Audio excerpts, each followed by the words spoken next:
The first question is about push hotels. And then the second question, what do you do when you're not wanted? Which is, I guess, a week and a half ago or 2 weeks ago, how I was feeling going into the theater. And I even said, like, when I was younger and I felt like I wasn't wanted or I felt dumb when I walked into a place or felt like I didn't belong or whatever, I would bail on it. And so I didn't have the capability of, like you said, putting the bubble around yourself. And tell me the saying that you said again. Be the person you want, or whatever's on your phone. Oh, visualize your higher self. Yeah, come in your mic a little showing bit more. up.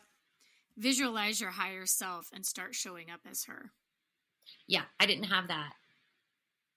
Well, there were no memes back then. Right. So I didn't have that meme or that toilet book that I would read periodically. But I would back out of stuff. And I remember my sister at one point said to me, don't say you're going to come if you're not going to come. Because I would be with my sister and be like, that sounds so good, da da da da da. And I genuinely wanted to be there, do something. And then I would feel dumb about something, or I'd feel, and I would talk myself out of it, and then I would just bail. And it wasn't because I didn't want to go. It wasn't because, whatever, because you're allowed to just not want to go, or you're allowed to just change your mind. But I genuinely would back out, or like we were talking about with the theater, I haven't felt welcome, or I felt like there was a big wall up or whatever, or I feel dumb sometimes. And so my instinct in my body was to run, find somewhere else. And I think first, before I do that, yeah, don't run. Before I do that, I have to try the bubble first. I have to put the bubble around myself and remember that I'm walking in as my higher self, who I know I am, in my best self,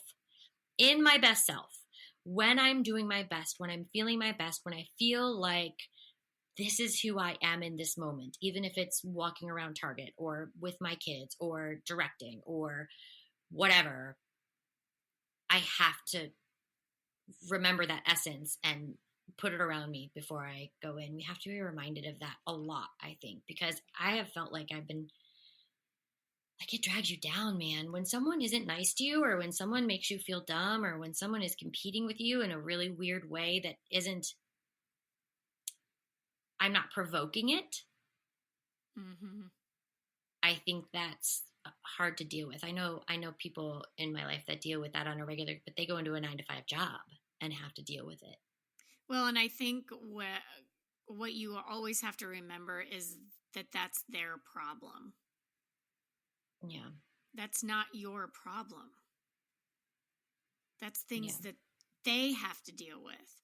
And so as long as you're not, as the empaths that we are, as long as we are protecting ourselves, remembering that higher self, and when you sense that from them, I think it's also about having that awareness. Mm-hmm. When you sense it and you feel the sting of what they did, acknowledge that sting, acknowledge what just happened, and let it go. This does not serve me. This is not, I reject that. Yeah. And so it's also just about having that awareness and noticing when it's happening to you. Yeah. And again, that's their problem. Sorry, when you've got somebody that feels threatened by you and they are trying to belittle you so that they feel better. Yeah. That's their problem. Yeah. And you just always have to remember that. And honestly, I feel like that reveals more about them to other people. And so you don't even need to call it out. You don't even need to, because people see that. They see it happening. That's why, when I see people that do that, and if I bring it up to a mutual friend and I say, that's just not a good look on them. Yeah. Like, I actually like that person, but when they act like this, that is not a good look. Yeah. And they really should not be acting that way. I think some of it it's ego. It's is all that ego. as it is ego. And so I think for a lot of women and us being women, our first instinct is to fix it. Yeah. Our first instinct is to be the bigger person. It's what we were taught when we were younger. Be the bigger person. Make sure that you make everybody feel comfortable around you. And so if you see a problem, your first instinct is to try to make that person feel more comfortable so they don't act like that.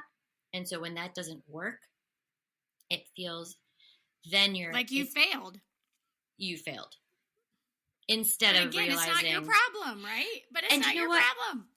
Girls are taught, make everyone feel comfortable. Don't ruffle any feathers. Try to help out. Put yourself last. Build people up. Support. Blah, blah, blah, blah, blah. I have a song. You do what? Well, it's Girl Riot, like the early 90s. Yeah. And there's a song where it starts out that way. Really? Like, as girls, what we're expected to be. Mm-hmm. And then, of course, once the song gets started, they're like, no, yeah, fuck you, shit. But almost to the things that you're saying are at the beginning, like, always be nice, wear a dress below your knee, it was like all of these things. Yeah. And then it's like, fuck you. What's the name of the song? Let me find it. I've got it on my... But it's true. We're told to make sure everybody's happy. We cook, we clean, we create a home. And we do that everywhere we go. We do it at work. We do it for our children. We do it on the playground. We do it, amongst our friends. And I think that's why sometimes, like, I felt I didn't want to hang out with women sometimes because there was this weird competition about who was more helpful. Like, you sit in a room with women and somebody says, oh my gosh, I get headaches all the time. And everybody has the best remedy. Every single person in the room. And I just, because my instinct, and I think their instinct too, is to make other people feel better. It was a lot of pressure I felt from all these people on who I was going to make feel the most important and who did actually have the best remedy. But their instincts are to help. And so instead of just being like, yeah, shit, that sucks, like a man would do, you know what I mean? Yeah. Or like you and I do. Yeah. There has to be a remedy, and the person I saw, and the doctor is the best one ever. And I'm like, So my headache became more about me making them feel better, or making them feel like they were the most important person in the room. And I was like, that validating everything they say. Yes. And that was more exhausting than bringing up my headache at all. And that's kind of a backward, like, it's so complicated. But I just then would remove myself from being around women in that situation, like bridal showers or baby showers or whatever.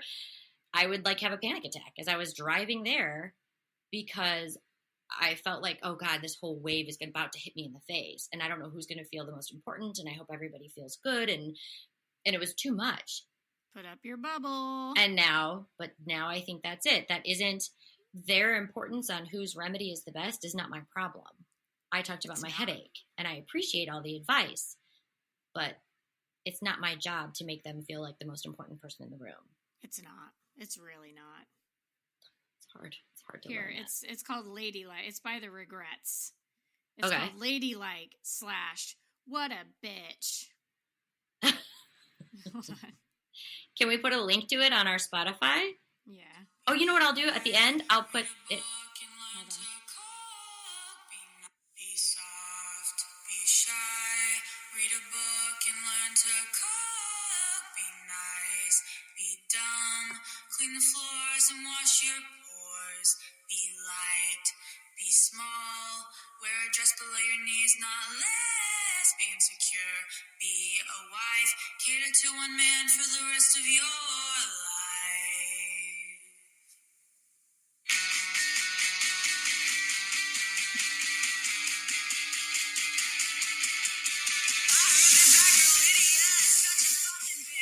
Yes.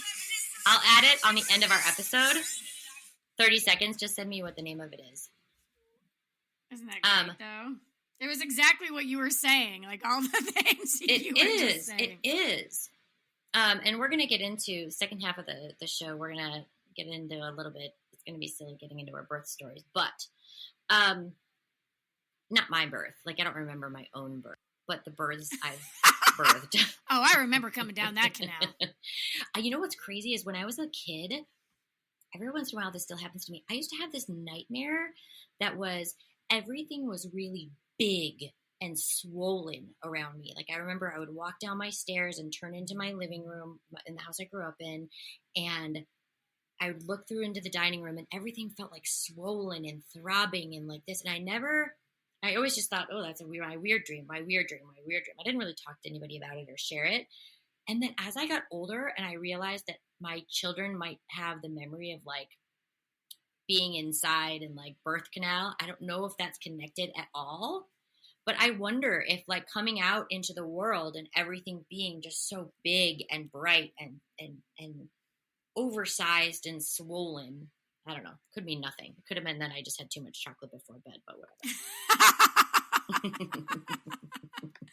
No, I think there's some validity to that, for sure. I remember my birth. That's how far back my memories go. I win.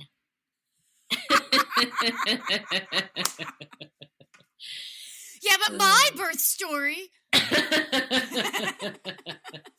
See, that's the thing. Is like, why do women have to compete with each other? It's so dumb. It's so like dumb. We don't have to.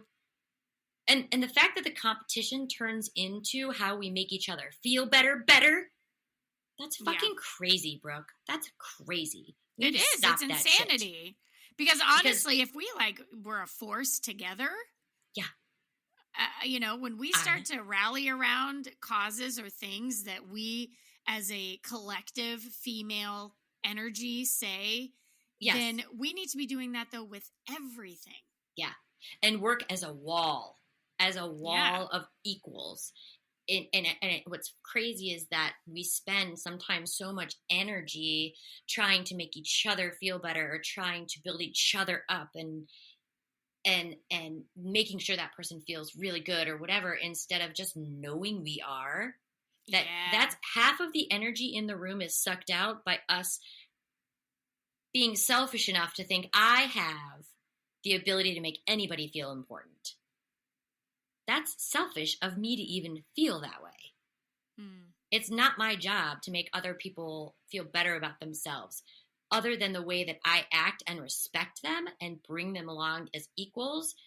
That should be the difference. We spend half of our energy trying to build each other up, and that takes away half of the energy that we could be working together as a force and getting shit done. Mm-hmm. I totally agree. Tired. I need to take a nap. I totally agree. And I think that's kind of the place that we need to even remember when we're putting ourselves in those positions where we do feel that competitive edge. Mm-hmm. I think that we just have to stay the course. Mm-hmm. I think we just have to know, like you just said, we have to know what we are. Mm-hmm. We have to know what we stand for. Mm-hmm. Are you along with the ride? Mm-hmm. Are you here to also be here and just know?